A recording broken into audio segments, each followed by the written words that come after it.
अख्तर शरणपुर गांव में अपनी पत्नी गुलशन के साथ रहता था। अख्तर अपनी गरीबी से बहुत परेशान था।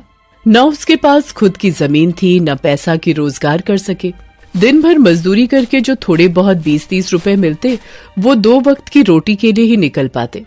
अख्तर की पत्नी अल्लाह पर बहुत विश्वास करती थी। वो रोजाना अपनी 5 वक्त की नमाज पढ़ा करती थी। एक दिन जब वो नमाज पढ़कर खड़ी होती है, अरे गुलशन, तुम्हारे ये खुदा को मानने और 5 टाइम की नमाज पढ़ने का कोई फायदा नहीं है। ये अल्लाह भी बड़ा कठोर दिल वाला है, कोमल हृदय की आवाज नहीं सुनेगा। मत किया कर इतना अल्लाह की इबादत। आज तक अल्लाह ने तेरी सुनी है जो अब सुनेगा। वही गरीबी में दिन काट रहे हैं और इतने सालों से औलाद का सुख नहीं मिला, वो अलग दुख है हमारे भाग्य में। पर मुझे विश्वास है अल्लाह हमारी जरूर सुनेंगे। मुझे अपनी इबादत और अल्लाह पर पूरा भरोसा है। अल्लाह एक दिन हमारी जरूर सुनेंगे, हमारे सारे दुखों को एक दिन जरूर दूर करेंगे। अल्लाह के घर देर हो सकती है, अंधेर नहीं। चल देखता हूँ तेरे अल्लाह तेरी दिन रात नमाज पढ़ने और इबादत करने का कितना फल देते हैं। अभी मैं काम पर जा रहा हूँ, देखता हूँ कहीं मजदूरी का काम मिल जाए। गुलशन को अपने अल्लाह पर पूरा भरोसा था, पर अख्तर अल्लाह पर बिल्कुल भी विश्वास नहीं कर पाता था। उसे लगता था कि गरीबी और निसंतान दोनों ही दुख अल्लाह ने उसके भाग्य में क्यों लिखे हैं। एक दिन, सुनो जी, घर में कुछ भी खाने का नहीं रखा है, मैं क्या बनाऊं? मैं अभी क्या करूं गुलशन, आज मैं अभी साहब के पास गया था, लेकिन इस वक्त किसी के पास काम देने के लिए नहीं है। खुदा पर भरोसा रखो, वो जरूर हमें इस मुसीबत से निकालेंगे। ये थोड़े से चावल रखे थे, पानी में उबाले हैं, खा लो। दिल छोटा मत करो, कोई न कोई काम मिल जाएगा। हो सकता है कल सुबह कोई काम मिल जाए। बस कर गुलशन, बस कर। इतना भी अंधा विश्वास मत जगा अपने मन में अल्लाह के लिए। मुझे पता है वो हम गरीबों की नहीं सुनेगा। गुलशन भी अख्तर की बात सुनकर परेशान हो जाती है। वो हमेशा अल्लाह का ध्यान करके सोती थी। रमजान के नेक दिन चल रहे होते हैं। गुलशन सारे रोजे किया करती थी और सच्चे मन से नमाज भी पढ़ा करती थी। एक दिन जब गुलशन सो रही होती है, वो सपने में देखती है। उठो गुलशन, तुम मुझ पर बहुत विश्वास करती हो। तुम बड़ी श्रद्धा से रमजान और मेरी इबादत करती हो। मैं तुम्हारी इबादत से बहुत प्रसन्न हूँ। अब तुम्हारी सारी चिंताएं दूर होने वाली है। हे खुदा, मुझे आप पर विश्वास था, आप मेरी विपदा जरूर दूर करेंगे। गुलशन सपने से उठती है और इधर उधर देखने लगती है, पर वहाँ कोई नहीं होता है। वो अल्लाह का ध्यान करती है और सपने की बात अख्तर को बताती है। सुनो, अल्लाह मेरे सपने में आए थे। उन्होंने कहा बहुत जल्द ही हमारी सारी विपदा दूर हो जाएगी। गुलशन, वो सपना है और सपने कभी सच नहीं होते, पर कोई बात नहीं, सपने में ही सही तुम्हें अपने अल्लाह के दर्शन तो हुए। अच्छा मैं जा रहा हूँ, हाँ, देखता हूँ खान साहब के पास कोई काम मिल जाए। अख्तर खान साहब के पास जाता है, पर उसे वहाँ कोई काम नहीं मिलता है। अख्तर निराश होकर घर वापस आने लगता है और रास्ते में सोचता है कि आज तो उसके पास बिल्कुल भी पैसे नहीं हैं। वो कैसे घर खर्च निकालेगा। चलते चलते वो थोड़ी दूर ही पहुंचता है।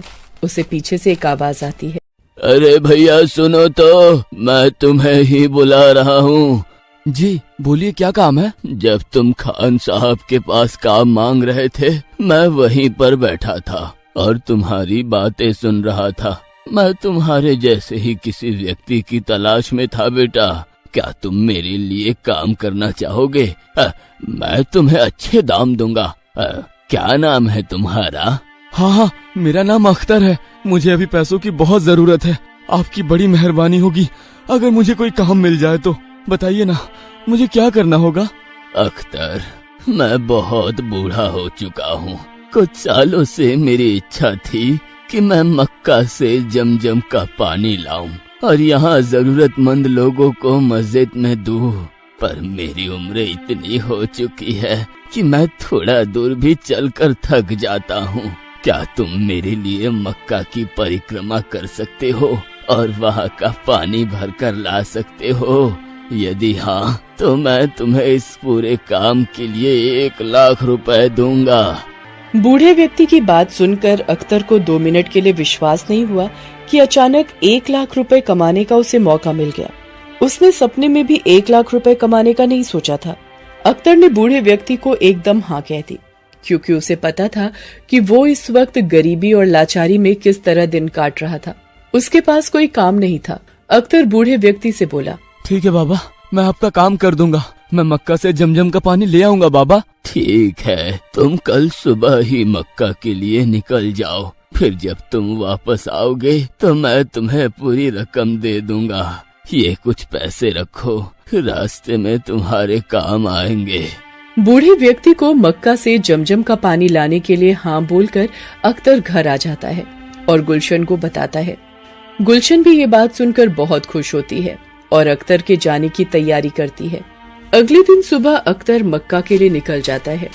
वो तो सिर्फ इसी इच्छा से पानी लेने जा रहा था।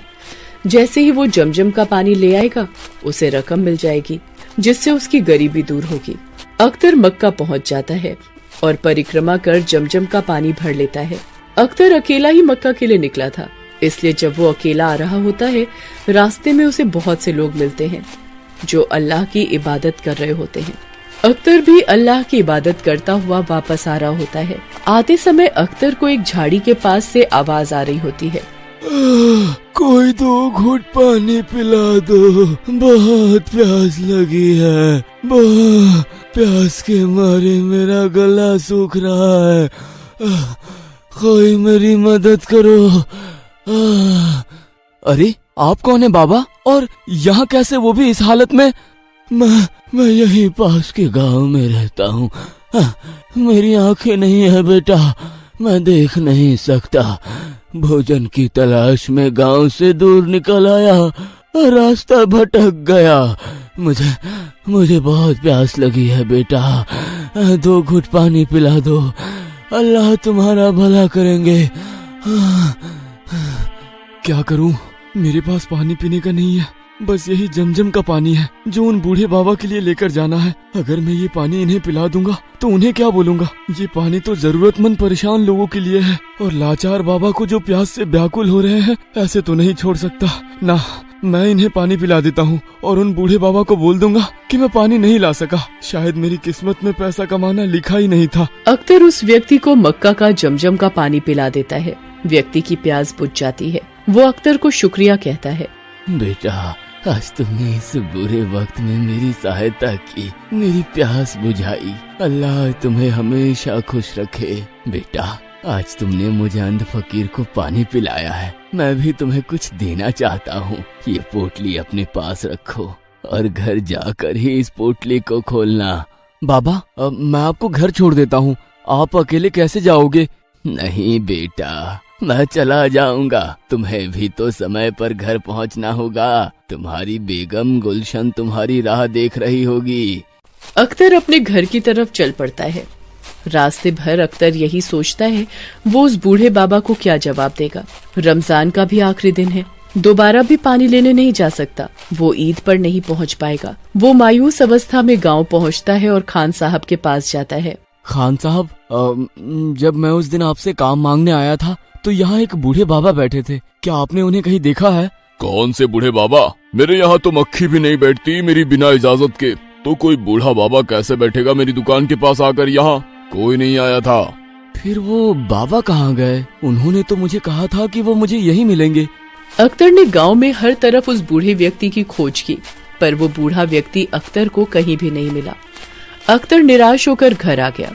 घर आकर अख्तर ने अपनी पत्नी को सारी घटना बताई। गुलशन बोली, सुनो जी, आपने जिन बाबा को जमजम का पानी पिलाया था, क्या उन्हें मेरा नाम बताया था? अरे गुलशन, मैंने तो उस बाबा को तुम्हारा नाम तक नहीं बताया था। उन्होंने मुझे कहा कि तुम्हारी बेगम गुलशन तुम्हारी राह देख रही होगी, इतना कहा और ये पोटली दी और इसे घर जाकर ही खोलने को कहा। ये सब क्या हो रहा है? आप पोटली खोलकर देखो क्या है इसमें, और बाबा ने ये आपको क्यों दी है? अख्तर पोटली खोलकर देखता है। गुलशन, ये रुपए पूरे 1 लाख रुपए है। 1 लाख तो मुझे उस बाबा ने मक्का से जमजम की पानी लाने की रकम बोली थी। आज मैंने उस बाबा को पूरे गांव में ढूंढा पर वो नहीं मिले। आप अब भी नहीं समझे, पर मैं पूरी बात समझ गई। ये सब हमारे अल्लाह की मेहरबानी है। आपने भले ही खुदा पर कभी विश्वास नहीं किया, पर आपका दयालु स्वभाव देखकर अल्लाह ने उसका फल दिया है। ये सब उन्हीं का चमत्कार है। वो सारा अल्लाह का ही किया था। आपने जरूरतमंद की सहायता की और अल्लाह ने आपकी परीक्षा ली जिसमें आप खरे उतरे। हमें अल्लाह का शुक्रिया करना चाहिए जिन्होंने फरिश्ते के रूप में आकर हमारी गरीबी दूर की। हाँ गुलशन, ये तुम्हारी अल्लाह की इबादत करने का फल है। तुमने हमेशा सच्चे मन से उनकी इबादत की, इसलिए उन्होंने तुम्हें इसका फल दिया। आज से अल्लाह पर मेरा भी अटूट विश्वास बन गया है। हे खुदा, मुझे क्षमा करना। मैं आपकी शक्तियों को पहचान ना सका। आप अंतर्यामी हो, खुदा हो। आप अपने बच्चों की मन की बात पढ़ लेते हो। हे अल्लाह, हे अल्लाह। उस दिन के बाद अख्तर को खुदा पर अटूट विश्वास हो जाता है। वो भी रोजाना मस्जिद में जाकर इबादत किया करता था और सच्चे मन से नमाज पढ़ा करता था। अल्लाह की दुआ से कुछ समय बाद गुलशन के बेटा और बेटी पैदा होते हैं। अख्तर के घर खुशियां आ जाती हैं। एक गरीब की मक्का परिक्रमा सफल हो जाती है।